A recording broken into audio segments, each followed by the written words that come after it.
Hello friends, स्वागत है हमारे चैनल साइंस स्टडी 99 ग्रुप में। तो जैसा कि फ्रेंड, आज हम बीए प्रोग्राम का पॉलिटिकल साइंस थर्ड ईयर यानी एक अच्छा क्वेश्चन लेकर आए, यानी नारीवाद के प्रकार और विशेषताएं बताइए।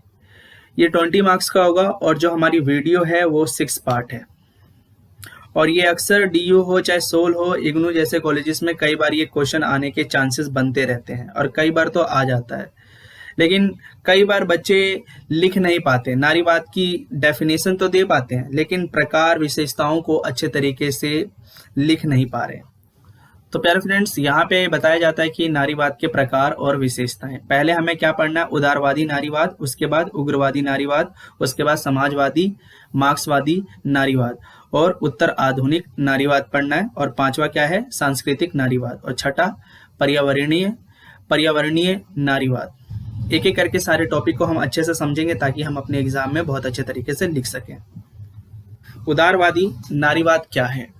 यह नारीवाद का एक महत्वपूर्ण रूप है। इसमें मुख्य रूप से महिलाओं को वैधानिक अधिकार प्रदान करने पर बल दिया जाता है, अर्थात महिलाओं को पुरुषों के समान अधिकार मिलने चाहिए।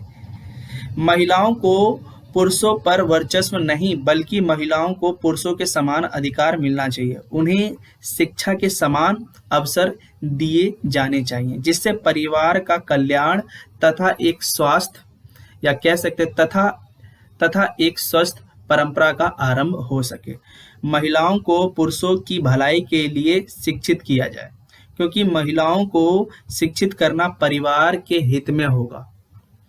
शहर ग्रीमेक 1792 से लेकर 1873 में महिलाओं की अधीनता को दूर करने हेतु उनको पुरुषों के समान ही अधिकार मिलना चाहिए, ये कहा था उन्होंने। हैरियट टेलर ने 1807 से लेकर 1858 तक जेएस मिल की पत्नी थी ये। इन्होंने पुरुष और स्त्री को दूर करने का पूरक माना है तथा महिलाओं के लिए समान अधिकार देने की बात कही है। अब हम बात करते हैं कि इन्होंने महिलाओं तथा पुरुषों को बराबरी का समर्थन किया है, यानी जेम्स मिल की वाइफ की बात की जा रही है यहाँ पे। महिलाओं को पुरुषों के समान अधिकार मिलना चाहिए तथा शादी में भी क्या समानता होनी चाहिए, अर्थात स्त्रियों को शादी करने की स्वतंत्रता होनी चाहिए। नारी पुरुष में समानता लाने के लिए सबसे बड़ा तथ्य ये है कि उनके मत देने का भी अधिकार उनको, यानी कि उनको मत देने का भी अधिकार जरूर मिलना चाहिए। इस प्रकार उदारवादी नारीवादी विशेषकर नारी के मताधिकार देने पर बल देते हैं। मताधिकार आंदोलन 1840 के दशक में प्रभावित हुआ। इसका महत्वपूर्ण चरण उस समय का प्रारंभ होता है जब 1848 में महिलाओं के अधिकारों की रक्षा के लिए एक आंदोलन प्रारंभ किया गया था। इसके लिए सैनिका फॉल कन्वर्सन का आयोजन किया गया था तथा इसमें कई मुद्दों पर विचार किया गया। इस घोषणा पत्र की लेखिका एलिजाबेथ स्कैनटन थी। इसमें इस बात पर जोर दिया गया था कि महिलाओं को पुरुषों के बराबर समझना चाहिए। महिलाएं पुरुषों से किसी भी मायने में कमजोर नहीं है तथा उनको पुरुषों के समान शिक्षा, स्वतंत्रता तथा मत देने का अधिकार मिलना चाहिए। 1850 के दशक में जेएस मिल ने सर्वप्रथम स्त्री के मत अधिकारों की बात की थी, तो दुनिया के अनेक देशों में इन्होंने जागरूकता भी लाने की कोशिश की थी। आई थी। न्यूजीलैंड वे प्रथम देश बना जिसने 1893 में महिलाओं के मताधिकार की व्यवस्था की और अमेरिका में महिलाओं को मताधिकार 1920 में 19वें संशोधन द्वारा प्रदान किया गया था। ब्रिटेन में 1918 में आंशिक रूप से तथा 1928 में पूर्ण रूप से महिलाओं के लिए मताधिकार की व्यवस्था की गई है, यानी उन्हें भी अधिकार मिलना चाहिए, यानी महिलाओं को। तो प्यारे फ्रेंड्स, अब हम पढ़ेंगे उदारवादी नारीवाद की आलोचना। इस सिद्धांत की काफी आलोचना की गई है जो निम्नलिखित है। यह सिद्धांत एक व्यक्तिवादी सिद्धांत है। अतः पृष्ठसत्तात्मक की इसमें आलोचना की गई है और व्यक्तिवाद आधार पर अधिक बल देने के कारण क्या हुआ, ये आंदोलन और ज्यादा कमजोर हो गया। यह सिद्धांत महिला पुरुष समानता में विश्वास रखता है कि यदि हम स्त्री पुरुष को समान देखते हैं तो कहीं ना कहीं हम महिलाओं को पुरुष बनाना चाहते हैं, जो उचित नहीं है। अब हम बात करते कि उग्रवादी नारीवाद क्या है। नारीवाद की उदारवादी धारणा में परिवर्तन हुआ है और 1960 के दशक में यह उग्रवादी स्वरूप में बदल गया है। बेटी फ्रीडन 1965 ने अपनी पुस्तक में महिलाओं की समस्याओं को हमारे समक्ष रखा है। उनकी पुस्तक को नारीवादियों की बाइबल माना जाता है या मानी गई है। उनका मानना है कि मनोवैज्ञानिक रूप से कोई महिलाओं को इतना उत्साहित कर दिया जाता है कि महिलाएं घर से बाहर अपने को असुरक्षित समझती है। उनकी सोच इस तरह बना दी जाती है कि वह घर में क्या है, संरक्षित है। उनका काम क्या है कि घर के कामों में हाथ बटाना और बाहर के कामों में पुरुषों का हाथ बटाना, यानी बाहर के काम को पुरुष का है, यानी बाहर के कामों को कौन देखेगा, पुरुष देखेगा। बेटी फ्रीडन ने 1966 में एक महिला संगठन ने ऑर्गेनाइजेशन फॉर वुमेन का एक निर्माण किया। इसी से प्रेरणा लेकर महत्वपूर्ण नारीवाद इन कैंट यानी मिलेट ने अपनी पुस्तक एक लिखी, जो 1970 में सेक्सुअल पॉलिटिक्स के नाम से प्रकाशित हुई है। इसमें कैट यानी मिलेट ने बताया कि स्त्री पुरुष संबंधों का मामला एक क्या है, राजनीति है। अब हम बात करते हैं कि राजनीति यानी पॉलिटिक्स, जहां संघर्ष ना हो वहां संघर्ष उत्पन्न किया जाए और जहां संघर्ष है वहां इसे समाप्त किया जाए। उग्रवादी नारीवादियों का मुख्य विचार था कि पर्सनल एंड प्राइवेट इस पॉलिटिकल। इस क्रम में अनेक पुस्तकें लिखी गई है जिनमें मुख्य है उदारवादी नारीवादियों का मानना है कि पृष्ठसत्तात्मकता के प्रभाव के कारण पुरुषों ने स्त्रियों को सभी क्षेत्रों में अपनी अधीन बना लिया है। दूसरा क्या कहता है, इन सभी विचारों ने विवाह को अधीनता का प्रमुख कारण मानकर विवाह का ही क्या विरोध किया है। महिलाओं की स्वतंत्रता के लिए पृष्ठसत्तात्मक प्रणाली को नष्ट कर देना चाहिए। यहाँ पे देखो, पृष्ठसत्तात्मक का मतलब मैंने आपको पहले भी बता रखा है। तो यहाँ पे क्या बताया जा रहा है कि महिलाओं की अगर स्वतंत्रता देखी जाए तो पृष्ठसत्तात्मक प्रणाली को नष्ट कर देना चाहिए। पृष्ठसत्तात्मक प्रणाली का आधार परिवार है, अतः परिवार को नष्ट करना होगा।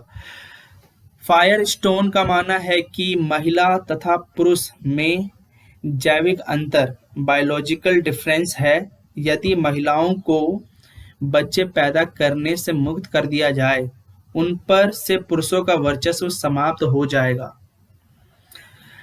महिलाओं की जनन क्षमता ही क्या है, उनकी अधीनता का मूल कारण है। उग्रवादी नारीवादियों ने वुमेन बायोलॉजिकल टर्म के स्थान पर जेंडर कल्चरल धर्म का प्रयोग करने पर बल दिया है।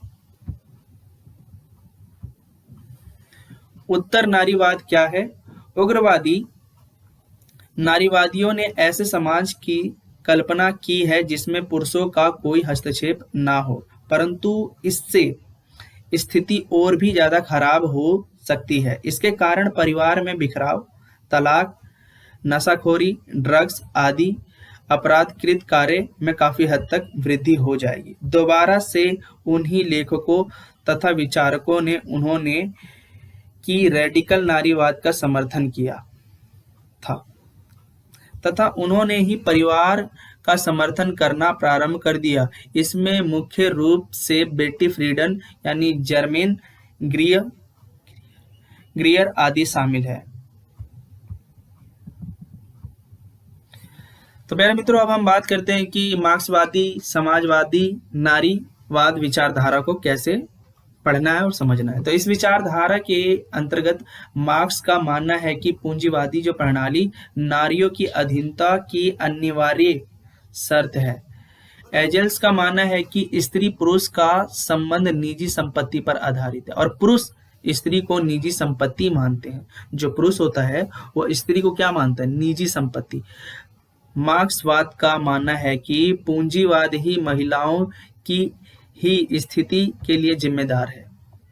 इनका अपेक्ष पूरी तरह से पूंजीवादी व्यवस्था पर है, यानी डिपेंड है। और इसके विपरीत समाजवादी नारीवादी मानते हैं कि कहीं ना कहीं महिलाओं कमजोर वर्ग के रूप में है। यौनिकता, सेक्सुअलिटी और बौद्धिक रूप से और लिंग तथा संबंध, जेंडर रिलेशन और प्रभुत्व तथा अधीनता पर आधारित होते हैं। इसी कारण समाजवादी नारीवादियों का प्रमुख लक्षण महिलाओं को सशक्तिकरण बनाना है।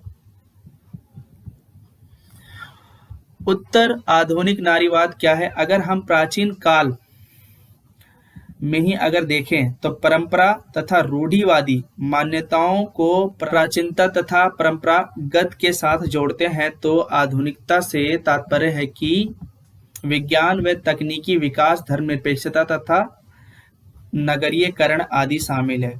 परंतु आज एक नए प्रकार की धारा चलते आ रही है जो परंपरा तथा आधुनिकता को एक साथ जोड़कर चलती है, तो इसी को उत्तर आधुनिक की संज्ञा प्रदान की गई है। आधुनिक और उत्तर आधुनिक नारीवादियों के अनुसार इनके विचारों को 3 प्रकार से बांटा गया है।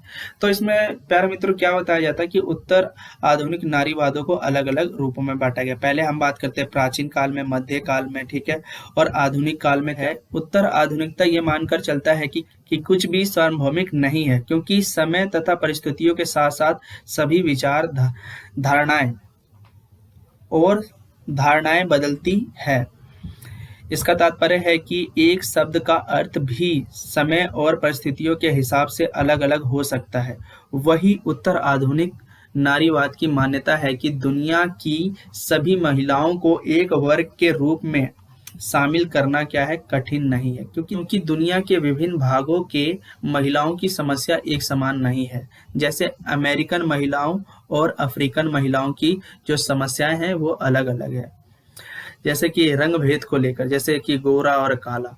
अतः सभी महिलाओं को एक वर्ग के अंतर्गत रखकर उनके अधिकारों की रक्षा नहीं की जा सकती है। हालांकि अगर देखा जाए कि जो नारीवादी जो सिद्धांत है स्त्रियों को एक ही वर्ग के रूप में देखते हैं। इस प्रकार इन समस्याओं को समझने हेतु हमें सांस्कृतिक के सहारे अलग अलग वर्ग की महिलाओं की समस्याओं का भी विश्लेषण करके उनके दूर करने का प्रयास किया है, यानी उनकी समस्याओं को दूर करने का प्रयास किया है। जैसे अमेरिकन महिलाओं की समस्या क्लब जाने की होती थी तथा एक अफ्रीकन महिलाओं की समस्या शिक्षा पाने की होती थी। जिस तरह से दुनिया में हर देश की अपनी अपनी एक संस्कृति होती है, उसी तरह से हर देश की महिलाओं की अपनी समस्याएं भी अलग अलग होती है। तो छठा भी देख लेते हैं कि पर्यावरण नारीवाद क्या है। तो प्राकृतिक और महिलाओं में समानता अनेक नारीवादी लेखिका एक विचारक द्वारा बताए गए हैं, जैसे वंदना शिवा, सुनीता नारायण, मेघा पाटेकर आदि। इनका मानना है कि प्राकृतिक तथा महिलाओं में काफी समानताएं हैं। महिलाएं प्राकृतिक के सर्वाधिक निकट होती हैं, अतः पर्यावरण का सर्वाधिक प्रभाव महिलाओं पर ही पड़ता है। अतः पर्यावरणीय प्राकृतिक उत्थान द्वारा नारी की स्थिति को बेहतर बनाया जा सकता है और प्रकृति को स्त्री माना गया है और धरती को तथा नदियों को मां का दर्जा दिया गया है। इस तरह नारी तथा प्रकृति को समानता है और निष्कर्ष के रूप में ये कहा जाए तो नारीवादी आंदोलन का जो प्रारंभ था वो पश्चिम की देन थी। अब ये प्रश्न उठता है कि क्या नारीवाद के भारत में देखा जा सकता है या नहीं देखा जा सकता है। तो हम बात करते हैं हमारे भारत की संस्कृति कुछ और है। हमारी जो भारतीय जो संस्कृति है पश्चिम के देशों से बहुत ज्यादा अलग है और व्यक्ति के अलग अलग विचारों के कारण क्या भारत में नारीवाद को उस रूप में नहीं लागू किया जा सकता। जिस प्रकार के पश्चिम के देशों में बचपन में महिलाओं में पिता, युवा अवस्था में पति, वृद्ध अवस्था में पुत्र के आश्रित रही है, यहाँ पर प्राचीन काल से ही क्या स्त्रियों को पुरुषों की तुलना में कम माना जाता है या निम्न कोटि का माना जाता है? इस तरह की मान्यताओं को बदलने में काफी समय लगता है। प्यारे मित्रों, ये हमारा था नारीवाद के प्रकार, और जो कि हमने अच्छे से पढ़ा और इसे समझा भी। आप एक काम कीजिए, 1 से 2 बार इस वीडियो को आप देखिए और स्टॉप करके इस टॉपिक को ध्यान से आप पढ़िए। आप अपने सारे आंसर तैयार कर सकते हैं इसी के माध्यम से, और अपने एग्जाम में भी आप लिख सकते हैं। तो हम नेक्स्ट वीडियो में मिलते हैं प्यारे फ्रेंड्स।